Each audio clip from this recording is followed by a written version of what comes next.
So let's kick off back into action with a talk from Prateek Dwivedi, who is the co-founder and chief product officer for Firechain. Sorry guys, I just want to be very stationary over there. I like moving. So let's not talk about fire yet, because a lot of people know what the product is. I'll tell you a little bit of a story. And I'm a little bit of a loose cannon. My team has built this beautiful slide, but they always know that I go off track all the time. So this is a cup of chai. The idea was conceived just because I'm brown, right? So we all love chai all the time. I've been in Europe for a while. I went to India a few years ago. I had retired from all the businesses. I became somebody who just wanted to be on the beach, meditate, and live my life in a world that's beyond 3 dimensions. Until I met my co-founder, Prateek Gauri, I went to Delhi, and he invited me over for a chai and started talking about how he wants to move the world from something we are in right now, apparently 4th industrial revolution, to the 5th industrial revolution, fire, where he wants purpose and profits to mix, where he wants to say that if you make more money, it's not enough. You should make more money while doing more good. And my first reaction to that was, could you please stop talking about your communist agenda in front of me, because I'm a bit away from that. I like my capitalism in my pockets. But that was because I couldn't understand the magnitude of what he was saying. He was not saying that you shouldn't make money. He was saying you should make money while doing more good. I still was like, I'm not on board with this idea. Next day, I caught COVID, karma, whatever you want to call it. I got him I gave him COVID as well, I believe, because he also fell sick. I had 14 days to do nothing. And I started reading everything about sustainability, whatever he speaks about. I'm like, let me just see what you're always on about. And I slowly started realizing that sustainability is beginning to define profitability. How? You're making way more money selling an electric car right now as compared to traditional cars than ever before. You're making more money selling a healthy juice as compared to Coca-Cola. So I started finally grasping what he was saying. What he was saying is profits and purpose can actually mix. In fact, there's no other way. There's no other way, and sustainability is going to define profitability. So keeping that in context, I was like, okay, let's see if I can do something with this bloke. Weirdly enough, I was meditating one day and I got this crazy idea that how about we change, because I've been a proponent of blockchain for a long time. I bought my first Bitcoin when I was in my nappies, probably, very, very young, for reasons that I can't discuss along with you, but let's think Silk Road, whatever you want to think.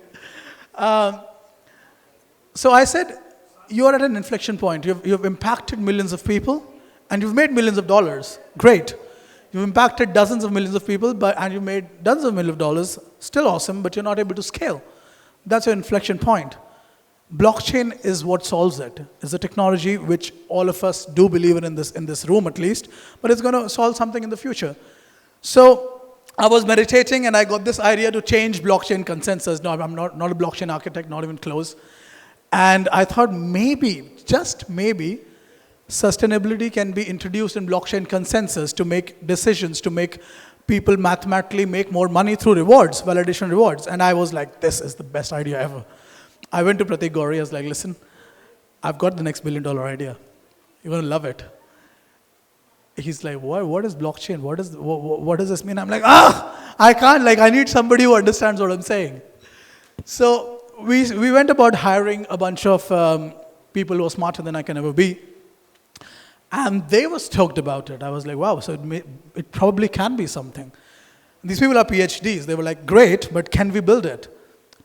Took us a long, long time, but we were able to come up with a mathematical model inside blockchain consensus to reward people financially for sustainable practices. Because what is sustainability? What are these people always on about? Who defines it? It's always greenwashing, isn't it? So until you have financial incentive for sustainable practices, people are not going to adopt it. Some of us are selfish in nature, and that's perfectly fine. So what FIRE does, I'm not going to look there a lot because, as I said, I'm a loose cannon. Sorry to my team. But what we do is we have built a consensus where you get rewarded for being sustainable, which means that if my friend Roman right there, if he's basically validating a block, and everybody in this room is validating a block, and you guys all have sustainability scores based on data that we collect from 9 billion ESG points, whoever has more ESG scores gets rewarded more, which means every single action that happens in blockchain through consensus is moving the world slowly but surely toward more sustainable practices, because people who are sustainable are making more money, profits and purpose combined. So that's FIRE for you. That's how the idea started. I had no freaking clue that it's going to become so big so quickly. We reached a unicorn status within a year. I'm still pinching myself. I know what's going on. But thankfully, people are getting behind it. People are understanding this is the only way to go. Now, a little bit about how the ESG score works. Basically, we use an oracle to feed ESG data into the consensus and make sure that people who actually are doing good are rewarded financially through FIRE tokens. Why should you care? What does sustainability mean, and why is this good for you? Well, believe it or not, in the next 30 years, financially as well, not even 30 years, 10 years, two of the biggest growing spaces would be blockchain, which you're into, and would be UN SDGs by 2030, the agenda, which means that both of the spaces will grow trillions and trillions of dollars. So if you associate with something like this, if we can build a network that's standing at the intersection as leaders of both of these phenomenons, that's where all the future businesses will come and associate with you. And that's why you should care about not just blockchain, but the UN agenda as well. You might want to call it evil, but it's going to happen. I don't think it's necessarily evil. That's a conversation that you can have one-on-one with me. Now, why would a developer care though? A developer just wants to code nice applications, and that's about it. And that's why for developers, we have made sure, especially for the entry-level people, it's as easy as possible to build, which means it's a substrate chain, it's absolutely EVM compatible, which means you can bring your Solidity apps to FIRE right away. And that's one of the reasons why, along with the governments that do believe in what we are doing, a lot of developers want to come in and build and test their apps.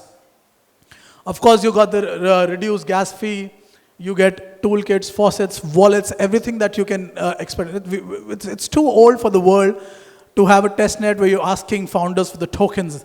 Please give me some tokens so I can test. So we built all the faucets, everything in the system where you can just log in, test as much as you want, come back to us. If you have great ideas, we fund you. Thankfully, we've been able to raise good money because of our message.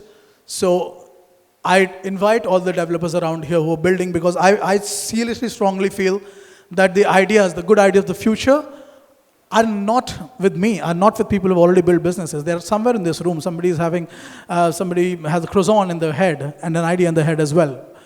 And that's the kind of people I want to empower with FIRE, with financial capital, with human capital, with relationship capital, to make sure that your dreams comes true, and my dream comes true through you on my chain. In terms of adoption, as I said, we've been able to make, that's my co-founder, by the way, I guess the prettier face, so he was there. We've been able to tap into many, many, many big government organizations. So Niti, which in Hindi means policy, they're working very closely with us to bring in blockchain education into India, because I personally believe that all my friends here, it's the brown time is coming, isn't it? So that's why we want to make sure that we focus as much on education, because the ideas of the future are in the heads of students. why should regular people care? Okay, we got the developers in, we got the governments in, we got the organizations in. Why should my mom care? You know, the other day, I was telling my friend, my grandmom was typing something on Google, and she was typing the entire search string, like, why can you please find me a tailor in New Delhi? And I was like, grandmom, you don't have to type the entire search string on Google, because you just have to type the keywords. And what she said, it just blew my mind. She said, we have to be polite to the person who's responding to us on the other side. And I was like, that's so cute. She thinks there's an actual person on the other side of Google who's responding to all your queries. And that's the power of technology. She doesn't need to know it. She doesn't need to know how Google works for her to use it and use it as much as she does, which is quite a lot. So I think technology is best adopted when it's in the background. Blockchain is too much in the foreground. That's why we'll make things easier and in the background for regular people. How many of you guys, okay, I'll ask you, how many of you guys have sent blockchain transaction crypto in your life? You've sent crypto to people. So when you're sending something that's a lot, let's say some of you are pretty loaded, I'm sure, so sending $1 million, how many of you first send $10 to test if it goes through? Or one, or whatever it is. Why do we do that? Why is this still a thing? I mean, the technology is pretty clear cut. So simple things like reverse transactions. In Fire, you'll be able to send a transaction, generate a key, and until the person puts that key on the other side, and you, of course, you use it as a service, it's optional, your transaction doesn't go through. Say goodbye to doing that. You will never need to send that $10 test transaction and send your $1 million again. So I think things like this will make blockchain easier. My parents are super scared. It's like if I send it to the wrong address, I'm gone. So it's not going to happen anymore. Inheritance module. I'm always jumping off planes, going scuba diving. I have a pretty high chance of death. So if I die, what happens? Well, what about my kith and kin, even though I'm single? But if I had kith and kin, what happens? All that money, everything I worked hard for is lost. So we're building inheritance modules inside the blockchain, which means you could define rules. If my wallet is inactive for 12 months, you distribute this much money every month to these 3 wallets. Just like inheritance works in your traditional world. So for public, apart from everything else a blockchain offers, we're focusing on why people are scared of getting into the space and fixing those smaller and smaller gaps. There's many more examples, so you might want to talk to me one-on-one. The way forward, the most important thing. So, okay, we built the sustainable consensus, we raised a bunch of money through tokens, we built the product, we raised a bunch of money through traditional investors and became a unicorn. Now what? What are we going to do? And that's why I invite you. Our beta testnet launch is on the 13th of February. Anybody who wants to build something can go ahead, test it out, wreck my brain, send me messages until you get it right. We have a Chief Growth Officer, Bibin, here as well. I mean, if I'm not there, wreck his brain. But make sure that you do. Make sure that you keep on testing more and more applications, because I think it's good for both of us if things build on fire. We'll be onboarding more developers. I've set aside a pretty massive amount of money that we have raised to grants, to hackathons, to developer programs, to help you guys out with marketing, because one thing that we've done well is marketing. I mean, Jesus Christ. Without developing a product, you become a unicorn. You must be doing something good in marketing. So we will extend as much support as possible to you guys for you to come on board. And for that, the right person to contact is, again, Mr. Bipin Babu. So make sure you contact him. I think it's an extension of what I already said. If you've already built on Ethereum, we'll give you whatever help you needed or you need to port over to Fire. And we will make sure that it's worthwhile for you as well. We'll make sure that both financial relationship and human side of things, all 3 sides of things, you're able to make more impact and make more money if you're with Fire. So that's about it. A little bit, we launched the alpha version of the testnet. Little numbers, I'm not much of a numbers guy. I'm more of an emotional being, but I expected 1,000 people to want to test the testnet in the alpha version, to apply to test the testnet. A few days later, there were 100,000 responses that filled out a full form. It's not, okay, I want to test the testnet. It's like my name, my Skype ID, my Facebook ID, my Instagram, my develop, my GitHub. 100,000 people. Where are these people coming from? Oh, I thought I had 20 minutes. It's 10. Okay, my bad. I'm gonna wrap up. So, people already are coming and building. I would love for you to join the revolution.